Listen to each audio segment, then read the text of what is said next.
Welcome to Mr. Nightbleed, a place where true horror lives in every shadow. The stories you're about to hear are real, shared by those who lived through the terror. So turn off the lights, put on your headphones, and prepare yourself.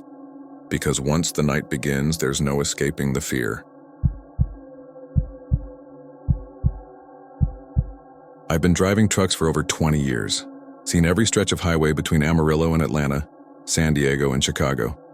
If you've ever sat in the cab of an 18-wheeler at 3 in the morning, you know the road can mess with your head. The darkness isn't like city darkness, it's deeper, heavier. Your headlights carve out a tunnel, and beyond that is just black, endless black, broken only by the distant glow of a refinery flame or a gas station sign. Truckers don't talk about it much, but there are places on the road you avoid. Not because of weather or bad pavement or even cops, because the place itself feels wrong. For me, that place is a rest stop on I-40, somewhere between Amarillo and the Oklahoma line. Or maybe I should say, where a rest stop used to be. It started about 8 years ago. It was late July, one of those Texas nights where even after the sun's gone down, the heat sticks to you like a wet towel. I'd been hauling refrigerated freight, eastbound out of Albuquerque, running on too much coffee and not enough sleep. Around midnight, I saw a green highway sign, rest area, 2 miles.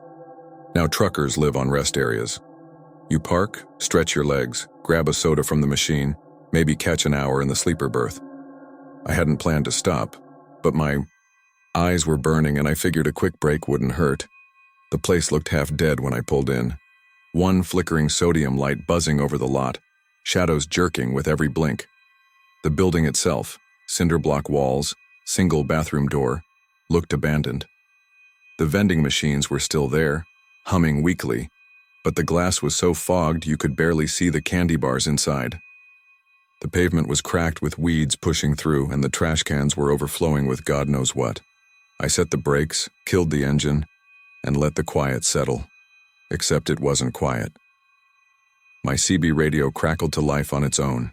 Now, for folks who don't know, a CB doesn't just come on, you have to key the mic. Truckers chatter all night on Channel 19, weather, cops, traffic jams. But this wasn't chatter. This was whispering. It sounded like a man talking underwater. Words stretched thin, broken by static. The kind of noise that makes the hair on your arms rise before your brain even knows why. At first I thought it was bleed over from another frequency. But then the voice got clearer. It was repeating a set of numbers, coordinates. I know coordinates when I hear them. Every trucker does. We live by maps. I grabbed a receipt off the dash and scribbled them down. 35 Thornton 2570, 101, 8439. The second I finished writing, the CB went dead. Silence. I sat there a long moment, heart hammering. Finally, I pulled out my phone, punched the numbers into Google Maps. The coordinates pointed 20 miles back, to a rest stop I knew had been bulldozed years ago after some ugly incident, a murder-suicide. A trucker shot his wife and then himself right in the cab of his rig. They shut the place down not long after. I told myself it was a prank, some ham radio nut screwing around. I wanted to believe that, but something felt off. Like the air itself was heavier. I climbed into the sleeper berth, but I couldn't rest. Every time I closed my eyes, I swore I heard the CB hissing again. Finally, near dawn, I fired up the rig and got back on the road. That should have been the end of it. Just another weird night on the highway. But it wasn't, because every time I've driven past mile marker 211 since then, the same thing happens. The CB wakes up. The coordinates spill out in that drowning man whisper. And my hand, without me even thinking about it, grabs for a pen. I don't even want to. It's like a cramp, like my body isn't fully my own until I write those numbers down again. The first time after, I tore up the paper and threw it out the window. But the next time, I found the coordinates scrawled on the back of a fuel receipt I didn't even remember writing. Another time, I shut the CB off completely, pulled the fuse just to be safe. Still, the whisper came, not through the radio, but straight into the cab like someone sitting right behind me, and my hand cramped and the numbers appeared again on a napkin. I told a buddy of mine, Rick, another trucker I'd known for years. He laughed it off, said I was spooking myself. So I dared him, ride with me one night, see for yourself. We hit mile marker 211 just after midnight. The CB popped alive, static rattling like bones in a tin can. Rick leaned forward, eyes wide. He heard it too. The numbers came, same as always. Rick's face went pale. He pulled out his phone, checked the coordinates. His jaw clenched. He said, "That's the old rest stop, Jim. The one where..." He didn't finish. We didn't talk the rest of the drive. A few months later, Rick stopped answering my calls. I heard from another driver that he'd left trucking altogether, bought a little place outside Tulsa, said he couldn't stand the road anymore. I don't blame him, because the whispers have been getting stronger. Sometimes it's not just coordinates. Sometimes it's words, broken sentences slipping between the static. Stuff like, "I'm still here," or "Don't forget me." Once, clear as day, I heard, "Stop at the old lot." I've never done it. Not once. I won't. But I'll tell you this, every time I pass that stretch of highway, I see something in my mirrors. Just for a second. A set of headlights that aren't there. A flash of chrome. Like another rig pacing me just out of sight. And every damn time my pen hand cramps, ready to write. Last week was the worst. I was eastbound again, hauling produce, dead tired, storm clouds rolling in. I told myself I'd just grit my teeth and make it past mile marker 211 without looking. But as I drew close, the CB exploded with static, loud enough to rattle the cab. I tried to ignore it. Then the dash lights flickered, the engine coughed, and then, God help me, the GPS lit up on its own. It rerouted me, drawing a line straight back to that bulldozed rest stop. I yanked the cord, killed the screen, heart hammering so hard I thought I'd pass out. When I looked down, my hand had already written the numbers again. Not on paper this time. On my arm. I don't remember picking up the pen, so that's why I'm telling this story. Because I don't know how much longer I can resist. Every time I pass that place, it gets harder. The whispers get louder. I've thought about quitting, selling the rig, but I know it won't matter. That voice will follow me.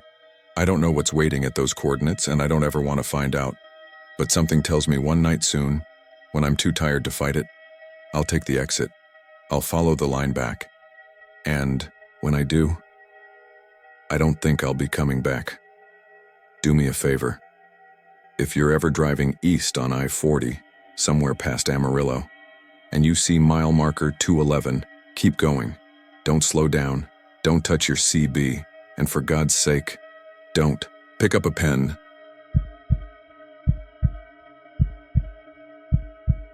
I've been driving trucks for over 20 years, and I've learned the road has its own kind of folklore. Every old highway has stories whispered between drivers over coffee at the counter, or told half seriously on the CB during dead stretches of night. Most of them are just stories. But what happened to me one night in Missouri still keeps me from sleeping easy whenever I have to shut down at an abandoned lot. It was mid-July, one of those sticky, restless nights where the air feels like soup. I'd been hauling a refrigerated load east out of Oklahoma, and by the time I hit the Missouri line, I was worn thin. Every real rest stop I passed was jammed full, rigs stacked bumper to bumper. Around midnight, I gave up and pulled into an old way station lot off I-44. You've probably seen the kind. Broken asphalt half swallowed by weeds, busted overhead lights, and a gravel patch where truckers line up when the official stops are, overflowing. I wasn't alone. 3 other trucks were parked there, engines idling low for the AC. I found a corner spot by the tree line, killed the headlights, and settled in. The night sky was bruised purple with heat lightning flashing on the horizon. Not thunder, just flickers in the clouds like someone snapping a broken camera bulb over and over. The cicadas were screaming in the woods, and even with my sleeper fan on, I could hear them drilling through the glass. I must have drifted off, because the next thing I knew I was waking up to a faint tap tap tap on the driver's side window. At first I thought it was rain starting, but the glass was dry. Then the tapping came again, sharp, like fingernails. I blinked and sat up. My first thought was maybe another driver needed help, but what I saw froze me. A girl was standing barefoot on the gravel right beside my cab. She couldn't have been more than 20. Long, dark hair, tangled and hanging forward. A thin sundress stuck to her like she'd been sweating or rained on. Her bare feet were cut up, bleeding onto the gravel, but she didn't seem to notice. Her face was pale as road dust, and she just stared at me through the glass. Her mouth moved, forming words I couldn't hear. I hesitated, every instinct telling me to stay put, but after a beat I cranked the window down a couple inches. That was when the smell hit me. Sweet rot. Like when you open a cooler that's been left in the sun with meat inside. The girl leaned closer, eyes wide and glassy. In a voice barely louder than a whisper, she said, "He left me here." Before I could ask who, headlights cut across the lot. Another truck was pulling in, beams sweeping over the girl for just a second. I turned my head toward the lights, shielding my eyes. When I looked back, she was gone. Just gone. I sat there breathing hard, trying to convince myself she'd stepped back into the dark. I even opened the door and climbed down, checking under my trailer and scanning the tree line. Nothing but gravel crunching under my boots and the hum of another truck settling in. By morning, I figured exhaustion had gotten the better of me. Maybe I'd half dreamed it. But when I walked over to the other rigs to shoot the breeze with the drivers, I mentioned what I'd seen. One older guy, a gray-bearded owner-operator from Arkansas, stopped me cold. He didn't laugh. He didn't even smile. He just stared. Then he said flat, "She's been out there since '95. Don't stop here again." I tried pressing him, but he just turned back to his thermos like I hadn't spoken. The weirdest part? When I walked back toward my truck, I noticed a little smear of dark red on the gravel by my driver's side. Looked like blood. I don't park at abandoned way stations anymore. I'll risk a ticket on an off-ramp shoulder before I shut down at one again. That was over 15 years ago, and I can still smell that sweet rot when I think about her voice. He left me here. Some nights on the road, I swear I see her in my mirrors, just a flicker of a girl in a sundress, walking barefoot, through the gravel trying to find someone who'll listen. I've been hauling freight most of my adult life. Started out green and wide-eyed in my 20s, thinking the open road would save me from the factory floor back in Illinois. 30 years later, I had the gray hair, the scar under my left eye, from a chain binder snapping loose, and the kind of gut you only get from eating gas station burritos at 3 in the morning. I've seen some things out there: bad pileups, men frozen solid in Wyoming blizzards, hitchhikers who set off every alarm in my gut. But there's one night that still sits heavy on my chest whenever I think about it. I don't tell it often. Most truckers are superstitious as hell, and I don't need anyone saying I've gone soft in my old age. It was early winter, somewhere, along I-90 cutting through South Dakota. Empty stretch. You know the kind. No towns for 50 miles. Just the dark horizon broken up by the occasional exit sign or a pair of glowing eyes in the ditch. I'd been running long hours, a load of auto, parts strapped down tight trying to make Sioux Falls before dawn. The CB had been dead quiet for hours, just me and the hum of my diesel. The kind of night that makes you start talking out loud just to hear a voice. That's when I saw it. A set of hazard lights up ahead, blinking slow and steady. From a distance, they looked like a heartbeat pulsing against the black. As I came closer, I realized it was a rig, jackknifed across both lanes. Trailer sideways, cab crushed up against the guardrail, nose pointing halfway into the ditch. I eased off the throttle and pulled over, heart already thudding. Any driver will tell. You don't just pass a fellow trucker in trouble. Doesn't matter if it's snowing sideways or 3 in the morning, you stop. It's a code. I grabbed my flashlight, stepped down into the cold, and started walking toward the wreck. My boots crunched on gravel, breath fogging up in front of me. The hazard lights kept pulsing, painting everything red for a moment, then black again. The cab was a mess, Windshield spiderwebbed, front end bent like paper, and inside I saw him, the driver. He was sitting there, hands locked on the wheel, head bowed like he'd just fallen asleep mid-drive. "Hey," I shouted, tapping my flashlight on the glass. No movement. I tried again, louder. "You all right in there?" Slowly, almost reluctantly, the man lifted his head, and my stomach dropped, because when he turned his face toward me, I was looking at myself. Not just kind of similar, not just, oh, he's got the same jawline. No. Same weather-worn skin, same graying beard, same scar under my left eye. Down to the last detail, that man behind the glass was me. For a second, I froze. My knees felt weak, like the ground wanted to tilt out from under me. Then instinct kicked in and I stumbled back, light shaking in my hand. "Jesus Christ," I whispered, because what else could I say? The hazard lights kept pulsing, red washing over my face, red over his, making it look even more grotesque, like a mirror dipped in blood. Then headlights swept over us from behind, some car coming up the highway. I turned for half a second, shielding my eyes, and when I looked back, the cab was empty. No driver, no body, just the torn-up interior, glass glittering on the seats.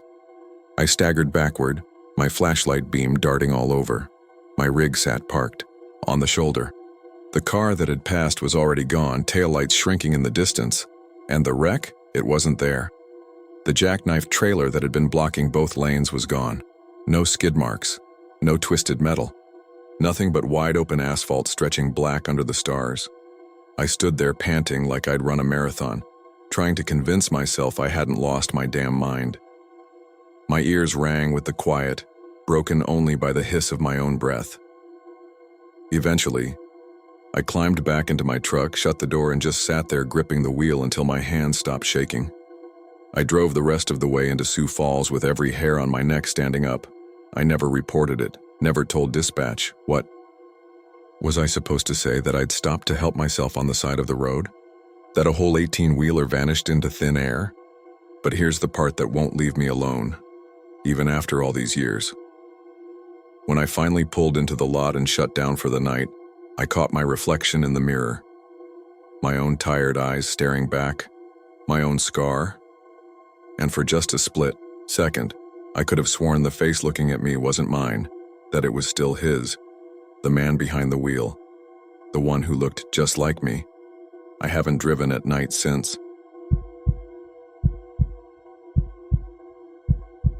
I've been a long-haul trucker for a little over 15 years now, and in that time I've seen plenty of weird shit on the road.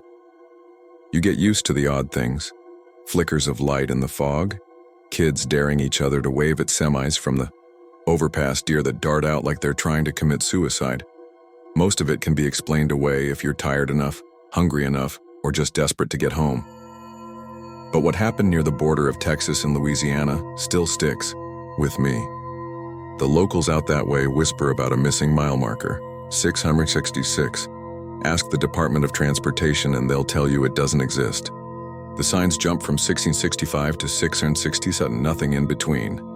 But if you talk to the drivers who've run the I-10 at night, especially in the fog, you'll hear a different story. Some say they've seen it, glowing like a neon omen. Others say the road bends wrong there. I used to laugh it off, just campfire talk for guys running on caffeine and boredom. But after one particular night, I don't laugh anymore. It was late September, sticky Gulf heat that didn't break even when the sun went down.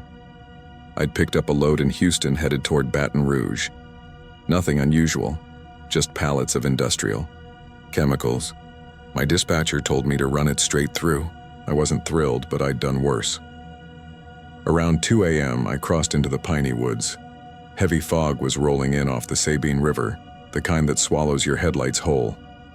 I slowed down, set the cruise steady at 50, and leaned forward, against the wheel, eyes straining for any hint of deer or stalled cars. That's when I noticed it. Up ahead, barely cutting through the haze, was a mile marker. Big green reflective numbers, 666. I thought my eyes were playing tricks. Everyone knew it skipped. Hell, drivers joked about it constantly. But there it was, clear as day. and it didn't shine back green like normal reflective paint. It glowed cold, bluish white, almost like a blacklight hitting bone. I eased off the gas and muttered to myself, well, ain't that something? But when my eyes dropped back to the GPS, I saw something that made my stomach clench. Recalculating. The screen wouldn't settle. It kept looping, glitching like I'd driven off the map entirely. I looked up again, and the road didn't feel right anymore. The stretch was straight, but the horizon looked warped, bent in a way I can't describe. Like it was stretching farther away, curving at an angle that didn't belong on Earth. I drove another 10 minutes, then 20. My clock ticked past 3. But the same patch of forest kept sliding by. Same bent pine with a snapped top. Same crooked road sign warning of slippery when wet. It shouldn't have been possible. Finally, I slammed the wheel with my palm and cursed. What the hell is going on? I checked my log. It showed my rig had been idling the whole time, not a single mile recorded. My engine was purring, but as far as the computer was concerned, I hadn't moved an inch. I'll admit, panic set in. My hands shook on the wheel. My throat dried out. I felt this crawling sense of being watched, like eyes pressed against the back of my skull. Then my CB crackled. Through the static came a voice, low and dragging like someone underwater. "Driver, you're off your line." I froze. My CB wasn't even on an active channel. Hell, I hadn't touched it all night. I tried to respond, my voice cracking. "Who's out there?" The reply came after a long pause. Turn back. Then silence. I don't remember making the decision to stop, but next thing I knew I had pulled to the shoulder. The fog swirled thicker, heavy as smoke. I opened the door, just needing fresh air, my boots sinking into mud. Thick, wet mud that clung to the treads and stank of swamp water. Thing was, it hadn't rained in weeks. The ground should have been hard-packed and dry. I grabbed my flashlight and shined it down the ditch. That's when I saw prints. Bare feet, small, like a child's. They led from the tree line straight up toward the shoulder and ended at my driver's side door. I whipped the beam around, heart pounding, but there was nothing there. Just fog curling into the woods. I climbed back, into the cab, slammed the door, and locked it. I didn't even bother wiping the mud off. That's when the smell hit me. Wet earth, sulfur, and something faintly metallic, like rust or blood. It filled the cab, thick and suffocating. My stomach rolled. I gagged and hit the vents, but the stench only grew stronger. Then in the passenger seat, the fabric indented, like someone had just sat down. I didn't look. Couldn't. My peripheral vision screamed at me that there was something there, a weight shifting, invisible but undeniable. My hand fumbled at the ignition. I turned the key hard enough I thought it would snap. The truck roared to life. I floored, its wheels spinning mud as I pulled back onto the blacktop. The fog parted just enough to reveal another sign. 6 and 6-7, and just like that it was over. The GPS recalibrated. The stench faded. When I pulled into the first truck stop, my log showed I'd been idling for over 2 hours. My clock said 4:45 a.m., but I swear only 20 minutes had passed. I climbed down, legs shaking, and looked at my boots. Caked in wet mud, thick, fresh, impossible mud. The lot attendant came out for a smoke and eyed me funny. "Where'd you pick that up? Ain't been a drop of rain out here since August." I didn't answer. Couldn't. I've heard other drivers swap stories about the missing mile marker since then. Some laugh, others go quiet, but whenever the subject comes up, I keep my mouth shut, because I don't know what I saw that night. I don't know if I drove through some kind of fold in the map, or if something else was out there waiting for me. All I know is this. If you're ever running I-10 eastbound and you see 60C6 glowing in the fog, don't stop. Don't slow down. And for the love of God, don't open your door. Because whatever walked out of those woods, it knows how to climb inside.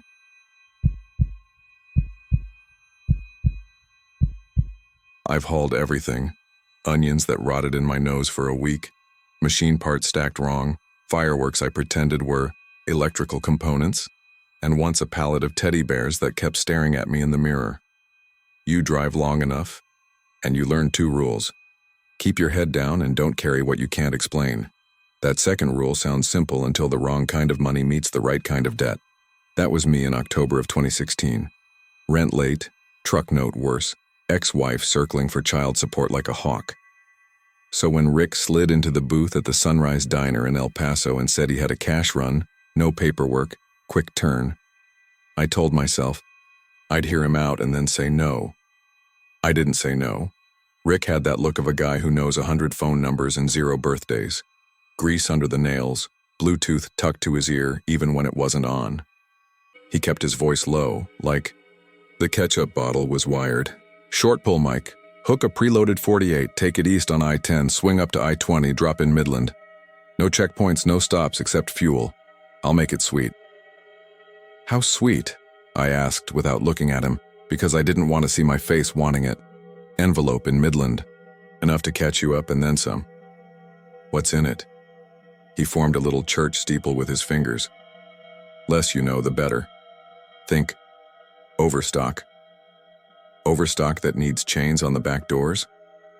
Rick smiled at that like I'd passed a test. You're a professional. Just keep it shut. He slid a folded card across the table with a pickup address near the freight yards. Tonight, the guys are waiting. I stared at the address long enough to memorize it, then tucked it in my wallet. I should have walked out. Instead, I paid for my coffee, nodded to Cheryl at the register. She'd seen me so many midnights she didn't even ask for my name anymore, and told Rick I'd make the pull. The pickup lot sat on the dead edge of town where El Paso's light thins out into hard black desert. A razor wire fence rattled in the wind like faint applause. The trailer was backed to a rusted dock, unmarked white, clean enough to reflect the sodium lights in a dull beard of orange. The doors were shut and cross-chained, not sealed with a numbered tab like normal freight, but real chains, thick as my thumb, padlocked. 2 men stood by. They weren't warehouse guys. No safety vests, no oil on their boots. One wore a tucked-in white shirt and mirrored aviators even though it was midnight. The other had a cigarette burned down to the filter and somehow still drawing smoke out of it. I rolled my rig up, set the brake, and stepped down. "We good?"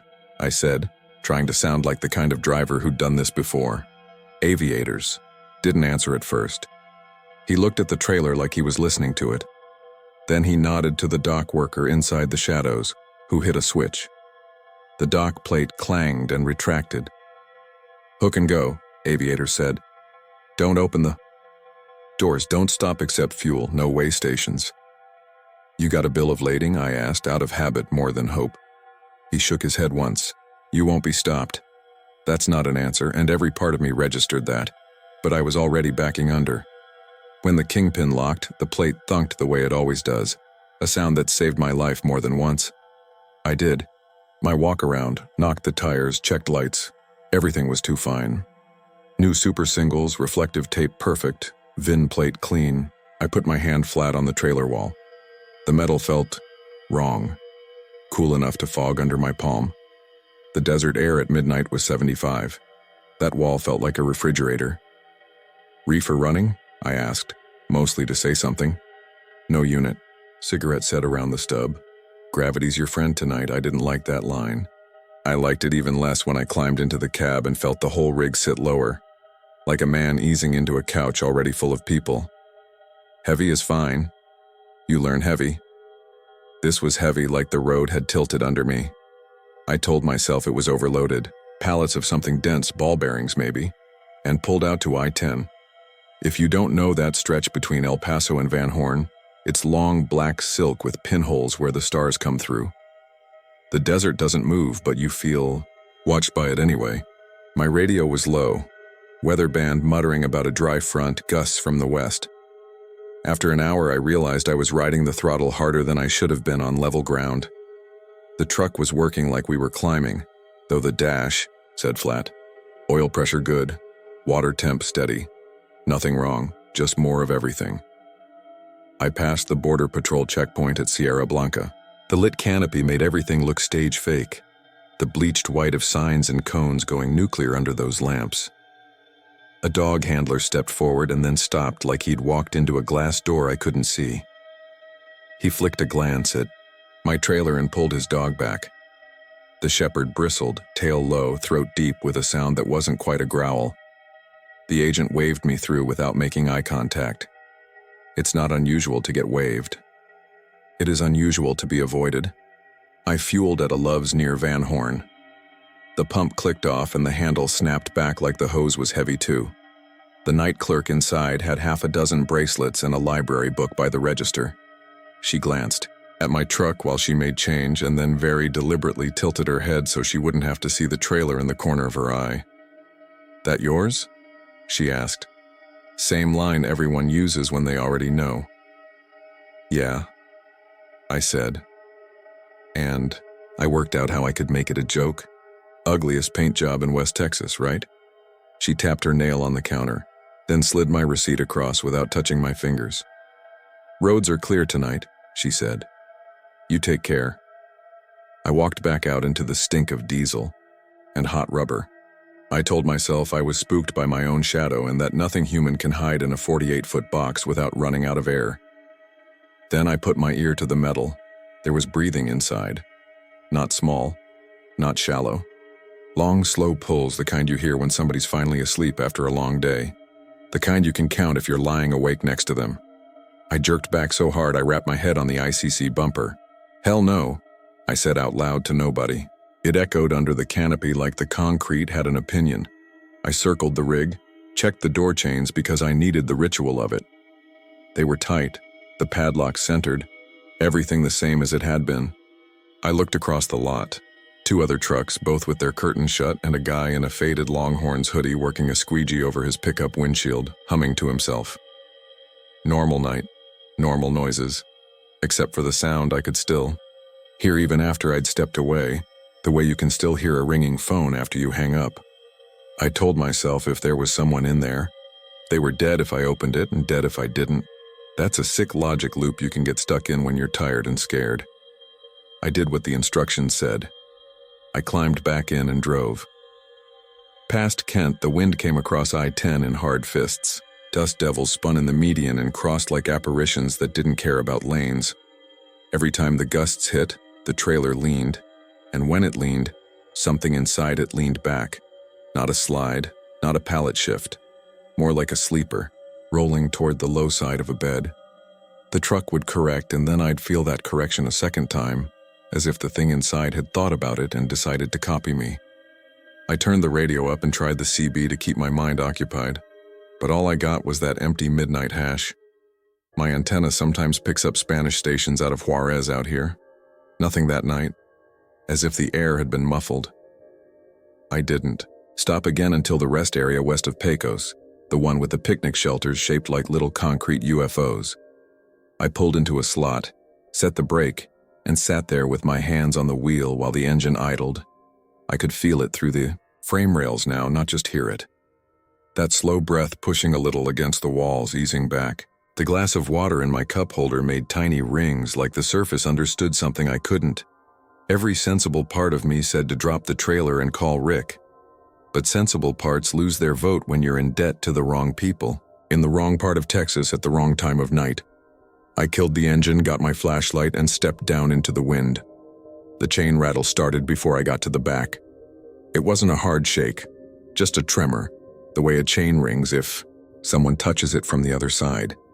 I stood there with my light bouncing off white paint and told myself it was pressure changes. Air moving in the box. Heat differentials. I even put my hand on the door to feel the temperature like I knew a godforsaken thing about physics. It was cold enough to burn. When I lifted my hand, there was the near-invisible smear of my skin oil on metal turned to frost. I put my ear to the seam. The breath came slow and deep, and so close it could have been mine. I undid the first padlock with my key because my body knew how to do that motion from 1,000 docks and I was too scared not to do something I knew. I slipped the chain and it whispered against the steel.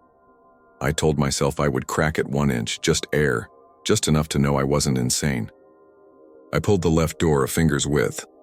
The breath stopped. I didn't think. I slammed it and shoved the chain back through and locked it. A soft, patient exhale came from the other side, like I'd disappointed someone who had all the time in the world. I walked back to the cab in a straight line because if I let myself even glance into the darkness under the trailer, I knew I'd never climb up again. Midland sits where the desert gets bored and grows pumps. I-20 goes by in a ribbon of orange flares from the oil fields, flames burning off gas like the ground itself is exhaling. The closer I got, the heavier it felt. My rig knows those grades. I know the sound of my engine when it pulls. That night it strained like a man shouldering another man, and that second man didn't want to be carried anymore. My mileage tanked so hard it felt like I could see the needle move.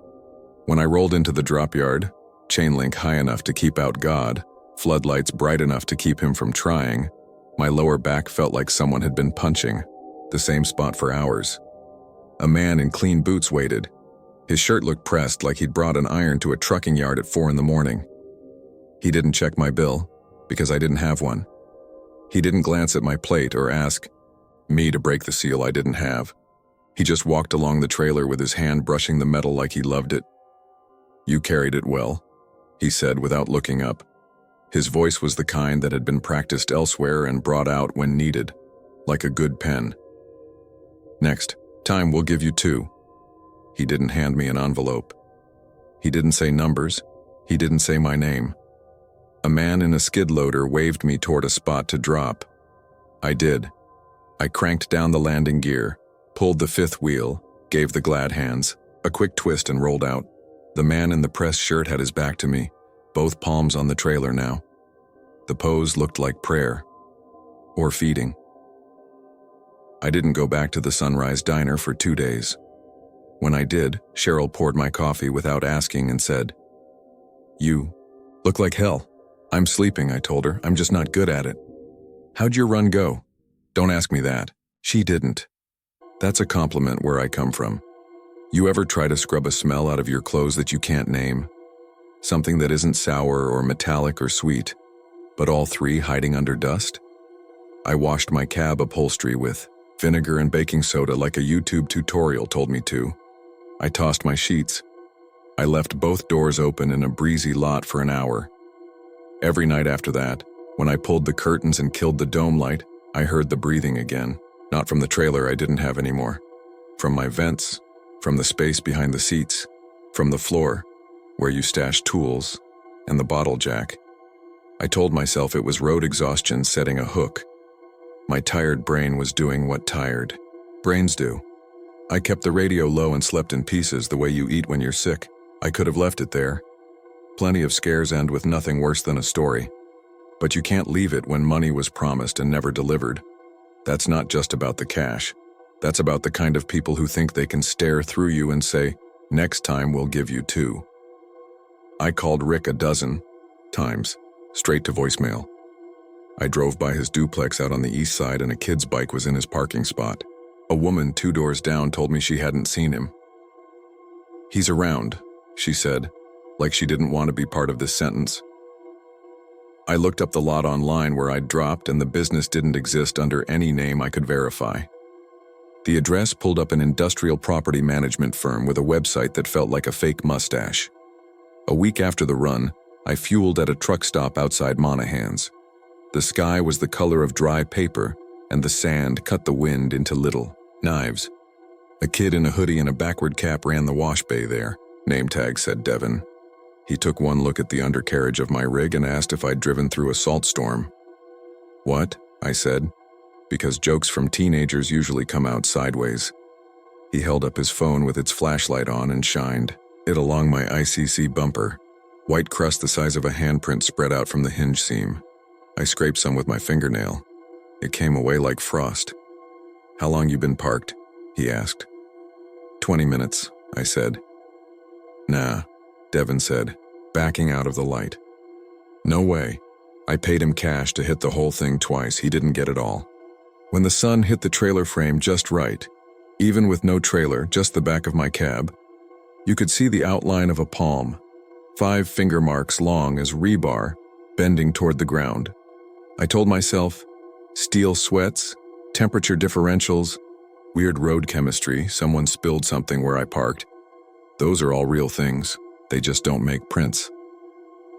2 weeks after the run, I pulled into a yard in Odessa for a legit load, and my dispatcher handed me a scale ticket like he was trying to get rid of it. "You left this last time," he said. "I haven't been here since." I stopped. The date on the ticket was the morning I dropped the white trailer. The first line said my gross was 76,400, legal but heavy. The second line, printed 6 minutes later for a reweigh, read 77,180. I know how scale drift works. It doesn't work that way. The third line, same axle spacings, same timestamps, said 78,020. Like the road itself had been loading me while I sat still. I still keep that folded in the glove box. It's my relic. When I need to prove to myself I didn't dream it, I touch it. It didn't stop at noises and numbers. A state trooper pulled me over near Big Spring for a light out. He was a younger guy, name tag Diaz, polite as an instructional video. He asked for my license and medical card and then hesitated, like he was trying to place my face. "You all right, sir?" he asked. "Just tired." "You hauling tonight?" "Empty to Abilene for a pickup." He glanced at my mirrors, at the space where a trailer should have been. He reached toward his radio and then didn't key it. "Would you pop the hood?" he said eventually. I did. He leaned in like someone had told him the answer to a question was under there. His breath made a cloud on the radiator cap. West Texas in October, and he's fogging my rig like it's January in Amarillo. He shut it and his hand shook. "I'm sorry for the stop," he said. "Fix that light when you can." "You didn't write me," I said, because I was raised on the kind of gratitude that says you're not entitled. "No, sir," he said, looking at his car like it had just moved an inch on its own. "No, I did not. I drove to Abilene and back past midnight and caught a pair of white trailers running nose to tail at speed. No markings, no numbers. That's not rare. A lot of companies like a clean look. What made my stomach knot was that the road was empty enough to count the little reflectors flashing under them, and I swear the flicker under the second matched the flicker under the first, a half second later, like a breath being echoed. I turned down work after that. The legitimate runs didn't feel right. The illegitimate ones were out of the question. My savings bled. A man with a soft voice from the bank left voicemails that were very sorry and very firm. I started running nights with no radio, just the low hiss of my tires and the breath from the vents I was pretending was the wind. It followed me. At the light in Fort Stockton where US 285 peels off north, my cab rocked like someone had stepped up on the running board and then down again. At a rest area near Sweetwater, I woke to my dome light on and my glove box open. Nothing missing. The scaled ticket folded differently than I'd left it. Cheryl at the diner asked me once if I wanted to sit at the back booth. I never sit at the back booth. I like to be able to see the door. "You want me to call someone for you?" she said, like she knew that phrase was safer than naming any kind of help. "Call who?" I said, and we both let that hang. "Rick came in yesterday," she said then, like it was a new subject. Looked thinner. I didn't answer because I didn't want her to see what that did to me. "He sat where you are. He asked if I'd seen you. I told him no." She set a coffee down that I hadn't asked for. "I told him you're real hard to find, Mike." "Thanks," I said. I couldn't make it sound like anything else. A month after the run, my phone rang from an unknown number. The voice on the other end said my name like it had practiced it. "We appreciate the carry," it said. Not a question. Not a person. "Next time, I'm not your guy," I said, but the line had already clicked dead. I tried to put it behind me, I really did, but you don't forget the geography of fear. It has its own exits and mile markers. It was early December when the bank finally called it in and I found myself in a gravel lot behind a tire shop, talking to a man about selling my truck faster than I wanted to. He needed a proof of maintenance I didn't have in the glove box. I told him I'd swing by my storage unit and bring it in the morning. I climbed back into my cab like a man stepping onto the porch of a house he's moving out of. I've never wanted to sleep less and needed to sleep more. On the way out of town, just past the Monaghan Sandhills, My check engine light winked and then turned steady. I'm not one of those guys who drives through a red. I pulled into a truck wash lot because it had space and light. The wash bay was closed, but the concrete still shone with the wet. I popped the hood and peered at belts I've replaced since before Diaz had his driver's license. Everything looked fine. I shut it and heard the chains. I didn't have a trailer. They were chains. They weren't metal on metal, not really. It was the ghost of that sound. The memory of it caught in my skull and replaying with new air. I moved to the back of the cab, and there, at the corners where a trailer would meet the frame, long streaks of white climbed up the metal like frost, trying to remember the shape of a door. "Okay," I said out loud, because this is what men say when there are no other words left. I went inside and asked for a coffee. Devin had grown a mustache that didn't fit his face yet. He slid a cup across. "Rough night?" "Just a light," I said. "Can you look at something on my frame?" He didn't want to. He did anyway, because that's how you know someone's a good kid. He shined his light where I pointed and said nothing. He stood up, cleared his throat like the air had turned to syrup in there, and asked me if I wanted the bay open. I told him no. It was 2:21 a.m. when the breath came from the space where a trailer ought to be. I know that because my phone recorded a memo without me asking it to. I didn't know this until later. The file is called 2:21 a.m., and when you play it, there's a hiss and then a pull of air like someone dragging a heavy bag across a concrete floor out of frame. Then my voice, small and plain, "I can't carry you." I don't remember saying that. I do remember the landing gear on a trailer I didn't have slamming down hard enough to rock my cab. The jacks dropped so fast that the phantom hitch yanked my frame back half an inch like an invisible hand had let go. I felt it as a relief that made me dizzy, like I'd set down a couch I'd been too proud to admit I couldn't move. I didn't sleep. I didn't go home. I drove to the yard where I'd dropped that night in October. There was a new padlock on the gate and a fresh sign with a generic company name in a font that lawyers pick. I parked across the road with my flashers on and watched. You can do that out there without anyone calling the cops because there is nobody to call. After half an hour, a pickup rolled out, slow, a man in a pressed shirt driving. He didn't look at me.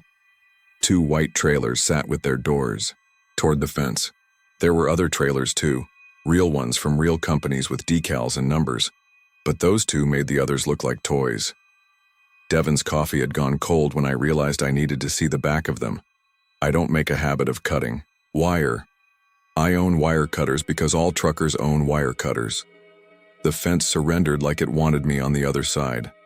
I stepped through and my boots scuffed up dust that smelled like rain wasn't coming back. I stayed out of the cones of the floodlights the way you do even when you know there's no camera feed going anywhere a human sees. Up close, the white wasn't paint. It was a skin of something that reflected light without admitting it. I put my hand on it and felt the kind of cold that burns. The chains on one door were new. The other had the same links I remembered, the kind with a slight bend to them where a guy had used a cheater bar on them once and learned why you don't do that. I put my ear to the metal, and I heard nothing. It took me a second to realize I was hearing nothing the way you hear a refrigerator when it kicks off after running all night. The absence of a sound you'd gotten used to. The shape of quiet left behind. I took my phone out. I did not film, because I wasn't trying to make proof for anyone else. I don't think anybody has ever watched a video of a thing like this, and believed it who didn't already. I opened the voice memo app and watched the red line wiggle as it recorded me breathing. I edged the chain through the hasp. I set the padlock gently in my pocket. I pulled the left door a finger's width. The breath didn't come from inside the trailer. It came from behind me, from the dark lot, from the space where my cab waited. It sounded like my own lungs returning to my body after a long swim. I felt it move past me, through the narrow gap in the door into the blank white box. It wasn't a wind. It wasn't air moving.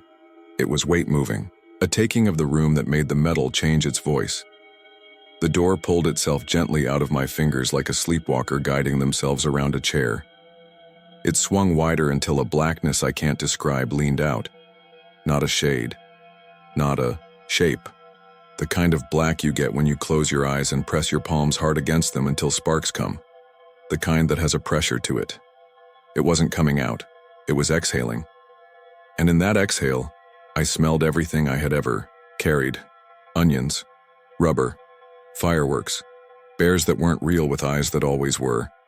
"Mike," a voice said behind me, and I nearly fell. Rick stood at the edge of the light, thinner like Cheryl had said, like whatever fed those trailers had eaten from him last. He lifted his hands with his palms out so I could see they were empty. His left eye ticked in its corner, a small betrayed muscle. "You shouldn't leave it open," he said. "You're letting it get cold." "What is it?" My voice cracked on the last word into something I don't care to name. He smiled like a man reciting a joke he doesn't understand anymore.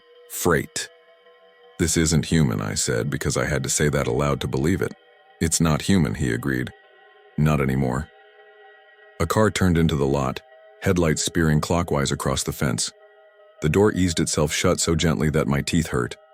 The chain lifted an inch on its own and then settled. Rick took a step back like the fact of the lock relieved him. He looked at my cab. "You hear it?" he said. "I hear it." He nodded. "A lot of guys do after their first carry. Most don't say yes to a second." I didn't say yes to a first. He considered that. "I can get your truck current," he said. "2 runs and you'll be fine. They'll give you 2 next time. You'll be set for a while." "You hear yourself?" I asked. He winced, like I'd done something impolite. "We've got kids," he said. "We've all got kids." I thought of the men in clean boots, of the state trooper fogging my radiator in October, of the dog who wouldn't sniff. I thought of Cheryl moving, me to the back booth like the friend you don't call friend because you don't want to make her a part of this. I thought of the frost handprint high on my frame. I put the padlock back on the chain because something in me needed the ritual. It clicked the way a relief valve clicks when it finds the groove. "If I see you again," I said, "I'll keep going." Rick's smile didn't reach his eyes. "You will," he said. I walked back to my cab through the gap in the fence. The space under my truck felt crowded as I passed it, like walking too close to a person in a doorway. I climbed in and locked both doors out of habit. I put the key in the ignition and didn't turn it. I listened until I could tell the difference between the wind and breathing again. The wind tugs, breathing waits. I sold that truck a week later. The man who bought it gave me less than it was worth and more than I deserved. He asked if there was anything he ought to know. I told him the left turn signal sometimes stuck, and that you had to jiggle the wiper switch in a light rain. I did not tell him about the voice memo or the way the scale tickets can change while you sit still. I handed him the keys and watched him drive away and felt something in my chest go with him like a negative of relief. I slept in a friend's spare room that night and dreamed I was at mile marker 190 on I-10 watching 2 white trailers chase each other around the curve without getting closer or farther, their lights breathing twin ghosts across asphalt. I tried other work. I stacked pallets at a warehouse loading dock for 4 days, and my lower back gave me an opinion I couldn't ignore. I washed buses for the school district until I realized the sound of sleeping children is worse in your head than any sound in a trailer. I changed oil at a shop that didn't care who you used to be until a man in pressed boots came in for a tire rotation and asked for me by name. I told my boss I had to take a smoke break and never went back. Sometimes, when I can't sleep, and the dark has that heavy feel that isn't about light at all, I drive out past the edge of town and park where the road shoulders are wider than they need to be. It isn't smart, it isn't safe, but the night calls floors like that sometimes. And if you've ever lived under it, you know, I keep my phone in airplane mode because I don't want to hear a practiced voice say, "next time," to a man who isn't me anymore. I roll the window down 2 inches and let the air in. If it's very quiet, I'll hear a long breath way out. In the desert, camped behind a hill where the cell signal dies, pulling itself full. I tell myself it's the oil flares, the pumps, gravity. Big words that make a shape around a thing and hope the shape holds. Then I roll the window up and go home. Cheryl moved to morning shifts. When I see her, I tip too much. She never looks surprised. She has a way of placing a coffee cup like she's settling a small sleeping thing onto the table. Once she asked me if I missed the road. I told her I do, and it's true. The road is a straight question. It's the loads that lie. 2 years ago, I was driving through Midland on my way to see my daughter for her birthday. New truck, not mine. I'd borrowed a friend's pickup, and I saw 2 white trailers in my rear view. They were further back than they needed to be. They were closer than they should have been. I pulled onto the shoulder and let them pass. No numbers, no dot stickers. Clean, hungry blankness sliding by. The second one had a handprint high on the left door. Frost wear. There should have been heat. The print faded as I watched, like breath on glass. My phone buzzed then. Unknown number. I didn't answer. It buzzed again. I let it ring out and go still. I drove on, and I swear, for a couple of miles I could feel the truck bed sit lower, the way a couch takes your weight and then learns it. People like to ask, what was in the trailer? They want a word. A label they can set on a shelf and not touch again. I don't know the word. If there is one, it's older than any language we both speak. What I know is the sound of something that can't live where it belongs and needs, a ride now and then. What I know is the feeling of a job you didn't agree to getting heavier while you sit still. What I know is you don't open the door, and you don't look long in your mirrors when the highway is empty and you are not. I hear it sometimes now, in places that don't have trucks at all. In a grocery store freezer aisle that fogs when I walk past. In the elevator when it stops between floors for a heartbeat, the kind of pause that feels like a decision. In the hall outside my daughter's room when I stand there too long, listening to the slow rhythm of a kid asleep and trying to figure out if the air is moving a second time a beat behind. If you're reading this because you've heard it too, if you were dumb or desperate enough to pull a box with no paperwork and a chain with no seal, there isn't advice. There isn't a trick. Don't try to talk to it. Don't treat it like a person. Don't tell yourself it's cargo until it starts to feel like a friend, because friends ask, they don't wait. Lock the doors. Make your drops.